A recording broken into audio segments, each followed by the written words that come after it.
परिचय। अनुज, आओ तुम्हारे लिए कुछ कमीजें खरीदने चलते हैं। तुम्हारे कई कपड़े छोटे हो चुके हैं। हाँ माँ, मैं भी आपसे वही कहने वाला था। चलो मॉल में स्थित दुकान पर चलते हैं। उस शाम माँ और अनुज दुकान पर जाते हैं। अनुज ने 2549 रुपए की 2 कमीजें खरीदी।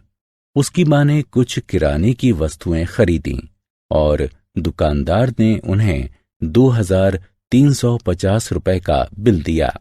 घर पर उन्होंने दोनों बिलों की राशियों की तुलना की।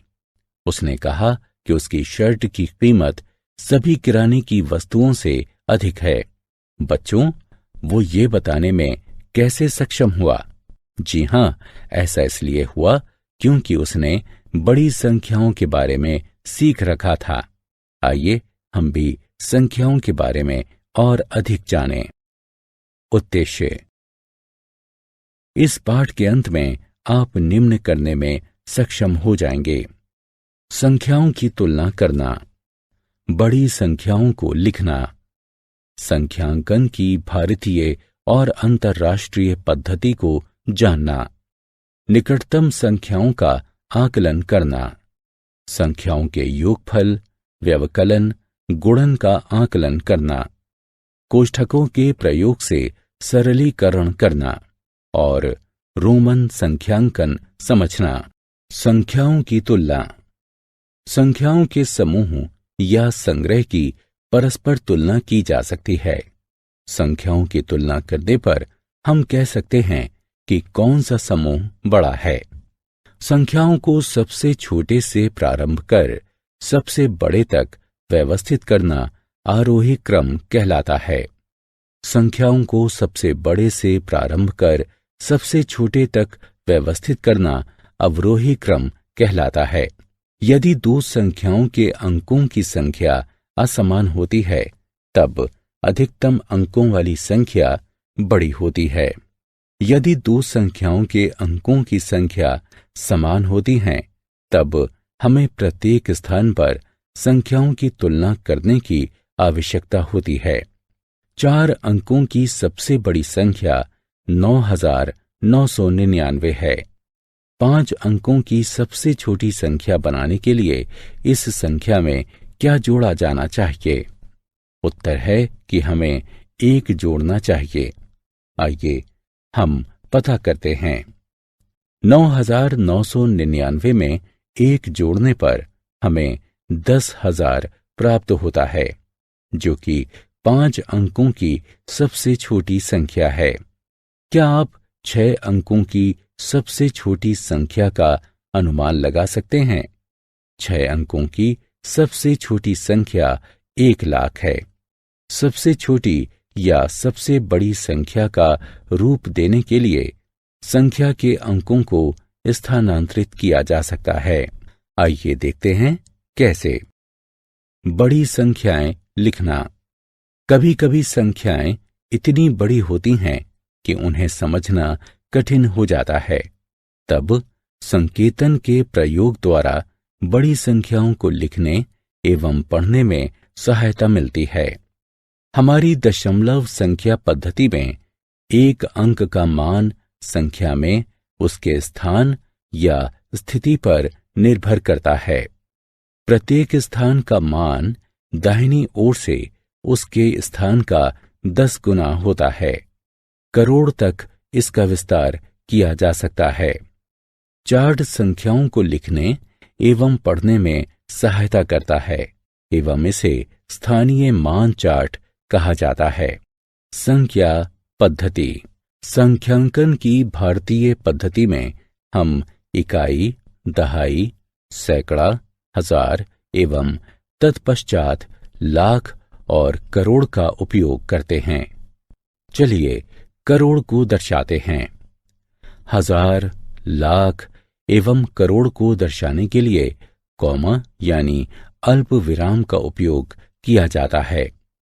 प्रथम अल्प विराम सैकड़े के स्थान यानी दाएं से तीसरे अंक के पश्चात आता है। ये हजार अंकित करता है। दूसरा अल्पविराम आगे के 2 अंकों के पश्चात यानी दाएं से 5वें अंक के पश्चात आता है। ये 10,000वें स्थान के पश्चात आता है एवं लाख को दर्शाता है। तीसरा अल्पविराम आगे के अन्य 2 अंकों के पश्चात यानी दाएं से 7वां अंक के पश्चात आता है।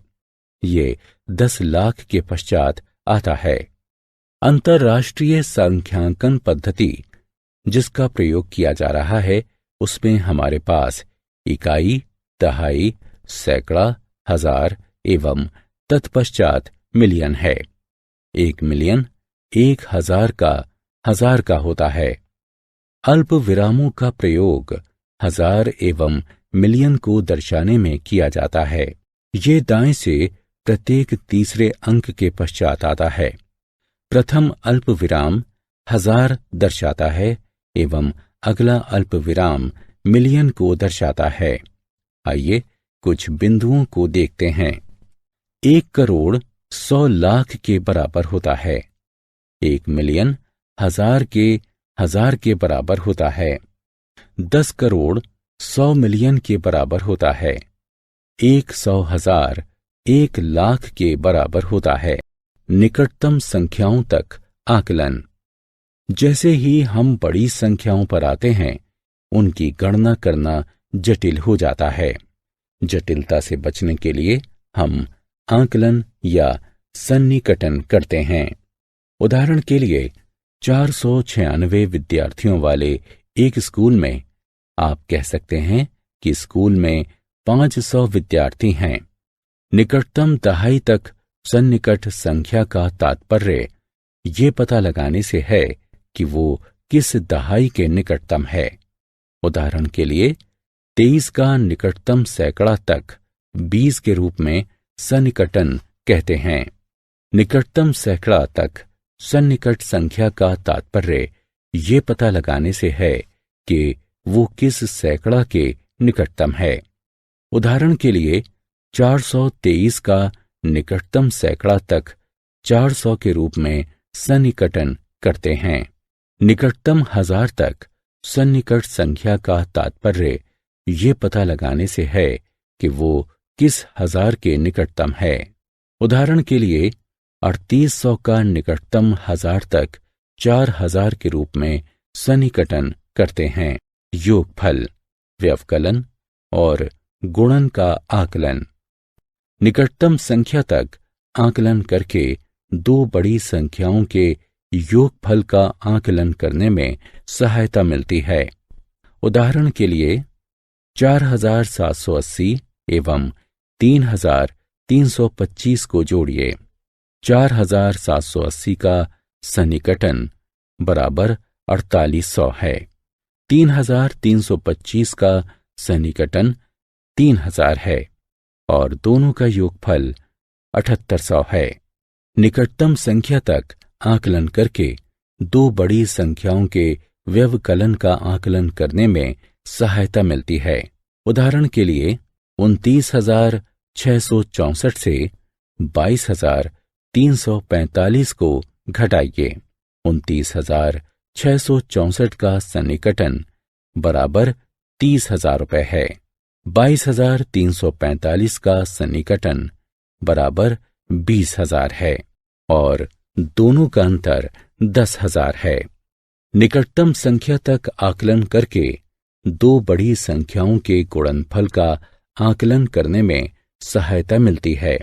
उदाहरण के लिए 33,467 एवं 8,888 का गुणन देखिए।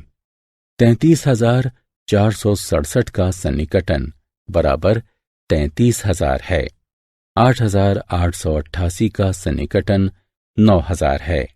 गुणन बराबर 33 गुणा 9 6 शून्यों के साथ, जो कि 29 करोड़ 70 लाख होगा। कोष्ठकों के प्रयोग द्वारा सरलीकरण। निम्न प्रश्न पर विचार कीजिए। इस प्रश्न को 2 तरीकों से हल किया जा सकता है। सही उत्तर कौन सा है? कोष्ठकों का प्रयोग हमें समस्याओं में उलझनों से बचाता है। जहां हमें एक से अधिक संख्या संक्रिया की आवश्यकता होती है। आइए देखते हैं कैसे। यदि स्क्रीन पर दिखाए प्रश्नानुसार प्रश्न दिया जाता है तब इसकी गणना करना सरल होता है। हाँ, उत्तर 17 गुणे 109 बराबर 1853 के रूप में होगा। चलिए आइए इसे सरल करते हैं। इसे इस तरह से हल किया जा सकता है। 8 गुणा कोष्ठक में 100 जमा 8 जो कि कोष्ठक में 8 गुणा 100 जमा कोष्ठक में 8 गुणा 8 के बराबर होगा। आगे इसे हल करने पर हमें 864 प्राप्त होगा। रोमन सांख्यांक। अभी तक हम सांख्यांक की हिंदू अरबी पद्धति का उपयोग करते रहे हैं। सांख्यांक को लिखने की एक और अन्य पद्धति रोमन पद्धति है। ये संख्याओं को लिखने की सबसे पुरानी पद्धतियों में से एक है, जो अभी भी अनेक स्थानों पर प्रचलित है। हिंदू अरबी सांख्यांक पद्धति के विपरीत रोमन सांख्यांक पद्धति में विभिन्न संख्याओं को प्रदर्शित करने के लिए 7 मूल संकेतों का प्रयोग किया जाता है। ये संकेत निम्नानुसार हैं। संकेतों की तालिका को देखिए। रोमन सांख्यांक तैयार करने के कुछ नियम होते हैं। वे नियम हैं: यदि किसी संकेत की पुनरावृत्ति होती है तो उसके मान को जोड़ दिया जाता है। संकेतों I, X, C एवं M की अधिकतम 3 बार पुनरावृत्ति की जा सकती है। संकेतों V, L एवं D की पुनरावृत्ति नहीं की जा सकती है। यदि छोटे मान वाला कोई संकेत एक बड़े मान वाले संकेत के दाईं ओर जाता है तो बड़े मान में छोटे मान को जोड़ दिया जाता है। यदि छोटे मान वाला कोई संकेत एक बड़े मान वाले संकेत के बाईं ओर जाता है तो बड़े मान में से छोटे मान को घटा दिया जाता है। सारांश। आइए हमने जो कुछ सीखा है उसे संक्षेप में दोहराएं। बड़ी राशि का पता लगाने के लिए संख्या की तुलना की जा सकती है। संख्याओं को विभिन्न रूपों में लिखा जा सकता है। सांख्यांकन की भारतीय एवं अंतर्राष्ट्रीय पद्धति एवं उनके मध्य अंतर। एक पूर्ण संख्या के निकटतम तक एक संख्या का सन्निकटन कैसे करते हैं। सन्निकटन का उपयोग करते हुए योगफल, व्यवकलन, गुणनफल का आकलन, कोष्ठकों के प्रयोग से गणना को सरल कैसे करते हैं। रोमन सांख्यांकन।